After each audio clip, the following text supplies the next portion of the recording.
Hi,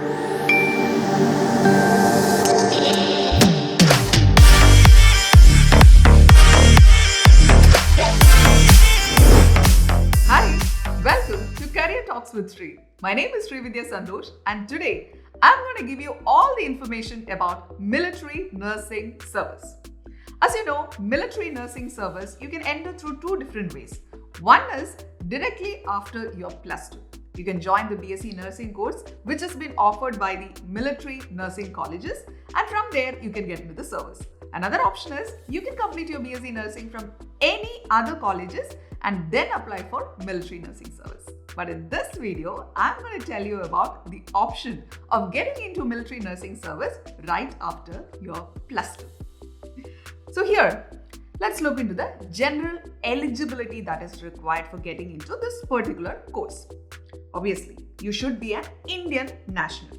And by the way, this course is only for females, fine? So your male candidates cannot apply for military nursing service. So you may be wondering, earlier there was this NDA that was only for male, but now they opened that for females also. But we have another service in Indian Defense which is called the military nursing service, which is still open only for female.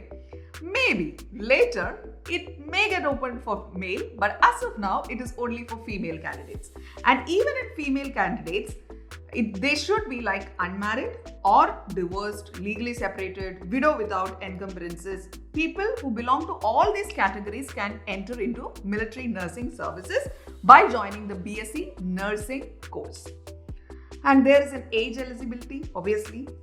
As of 2022, the age eligibility says that you should be born between 1st October 1997 and 30th September 2005, both inclusive. Maybe you'll be watching this video in a year after 2022. So at that time, please think it this way, that for 2022, it was between 1st October 1997 and 30th September 2005. As year goes, you have to add one more year to both the years. So you'll get the right calculation. Got it? Fine. Let's look into the educational eligibility for getting into this particular program. You should have obviously completed your plus 2, and that too with physics, chemistry and biology. When I say biology, it should be inclusive of both zoology and botany. Also, English. You should have learned English as a language in your plus 1 and plus 2. And the total marks, you should get at least 50% mark. See, there is one more criteria that you have to fulfill.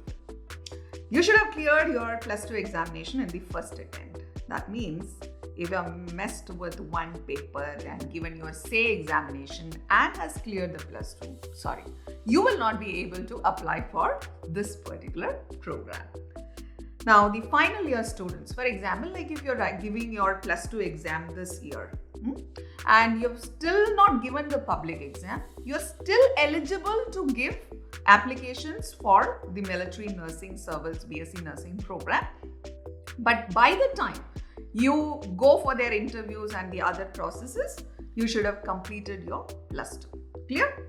Now, let's look into the physical standards. As you know, when it comes to defense service, you have to fulfill certain physical standards. Even if it is a BSc nursing program that has been offered by them, you have to fulfill the physical standards. The height is 152 centimeter. And there is a exception for certain categories. For example, if you are a candidate from hill and northeastern states, so if you belong to any of these places, then the height required is 147 centimeter. It is not mandatory that you should have 152 centimeter, only in those cases. Let's look into the selection process. It's little different from all other entrance examinations that you probably write, wherein you only have an entrance examination and then there will be a rank list provided. They will also look into your plus 2 examination score, and with both those things, you may get an admission somewhere. But here, it is not like that. There are different processes that you have to go through if you're planning to get into the BSc nursing program and then to military nursing service. The first thing is, from the year 2022, the shortlisting is going to happen through the NEET UG score. What does that mean? Even if you're looking for a military nursing service BSc nursing program, you have to give your NEET examination. There's always a confusion among everybody. Everybody always asks, who all should write NEET examination? Obviously, those who want to become a doctor should mandatorily give this examination called NEET. But other than that, there are certain courses as well as there are certain universities which comes out and says that like, okay, for getting admission into this program of ours, you need to have a NEET score. Same like that, from this year, Military Nursing Services clearly mentioned that you should have a NEET UG score for getting into the program. So once you get shortlisted, then you have several steps to go through, of which one is called a test of general intelligence and general English. The second is a psychological assessment test, then an interview, and also you have to go through a medical examination. So these are the different steps that you have to go through. Let's look into each of these things in detail. The first thing is, as you know, it is a test of general intelligence and general English. That is this TOGIGE. Right? So here, the duration of this entire examination is 30 minutes. Total number of questions is 40. Question types is obviously it is an MCQ, and since it's an MCQ, it is a computer-based test. It's not a pen and paper test. Marking scheme is for each correct answer, you're gonna get 2 marks. And if you answer a question wrongly, you're gonna miss 0.5 marks. That is the marking scheme of the test for general intelligence and general English. By the way, let me remind you one thing. The first thing that you have to give is NEET UG examination. Only after giving the NEET UG examination, if you're shortlisted, then you will get a chance for attending this particular exam. And then let's look into the topics of this test of general intelligence and general English. General English, like you have so many things like shuffling of sentence parts, you have synonyms, antonyms, idioms and phrases, spot there. I think like, you know what it is, right? It's commonly seen in all sort of entrance examinations like CLAT and all. Like, they all have the similar format of things. So shuffling of sentence parts is like, they will give you a sentence, but the entire thing will be shuffled. Fine. And then they'll ask you like what would be the right format of that sentence. So you have to pick from the options that are given or like which would be the right format of that particular sentence. That's called like shuffling of sentence parts. So same like that, you have like synonyms and antonyms. You need to know like the opposites of certain words, the meanings of words, things like that.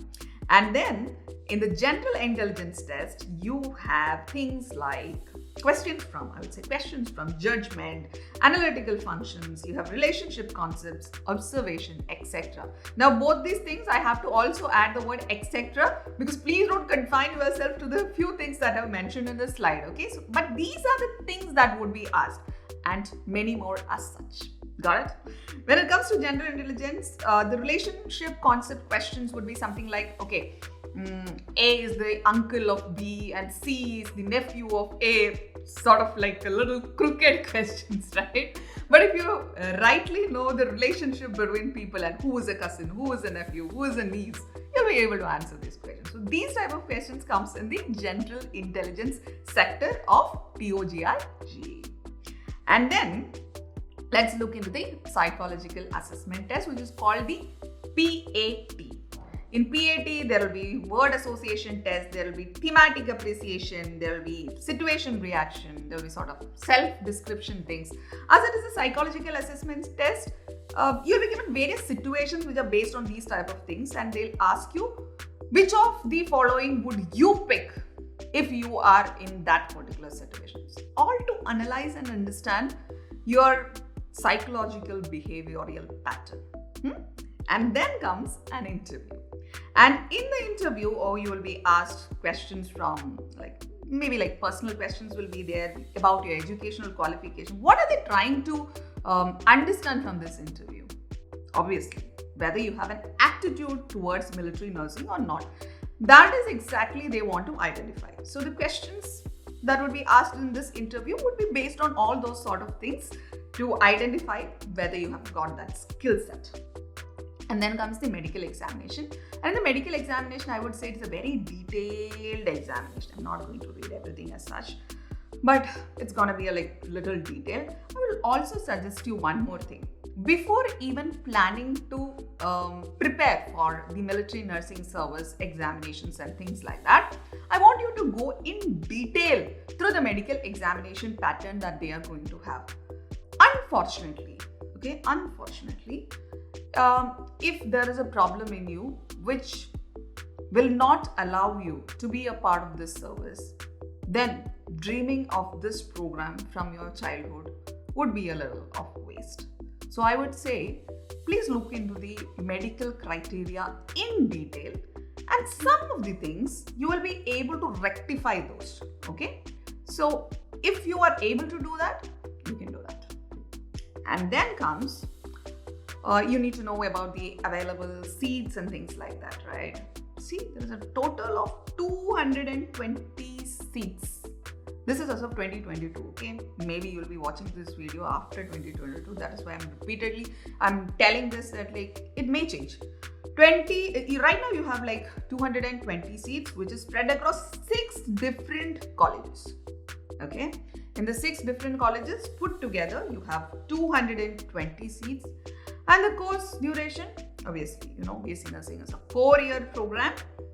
And on completion of this program, you have 2 options. You have a short service commission, and always you have a PSE2, which is a permanent service thing. So 5 years of compulsory service, and that too, you don't have a choice of posting. That is mandatory sort of thing. And after completing this 5 years, if you feel that you want to continue with the Indian Defence Service, then you have options for that too. How should you apply for this? Please check this site called joinindianarmy.nic.in. Your application should be going through this particular site also. You may be wondering, like when I started this video, I said that you should apply for NEET UG score. And why should I apply through this particular site? See, NEET UG is a score that is required as the base thing for getting into this service. But application obviously has to go through Join Indian Army. So you have to apply through 2 different sites. One is you have to apply through NTA for your NEET examination. Second thing is, whenever the military nursing service notification comes out, normally the window would be for a month, fine. At that time, you should get into this particular site, which is called joinindianarmy.nic.in, and apply for the program. If you don't apply through this site, then you will not become eligible. Please don't think that, okay, I've applied for NEET UG, so I don't have to apply for anywhere else.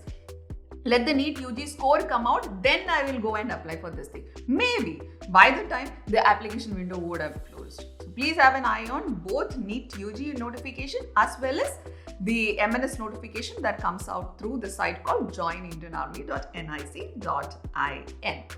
Hope you're clear about military nursing service. And obviously, I'm sure that a lot of kids would want to know about how they can join the military nursing service after completing a BSc nursing program from some other colleges.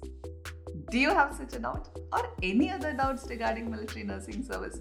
Please make sure that you comment all your doubts as comments in this video so that I can explain those to you in another video. Good luck.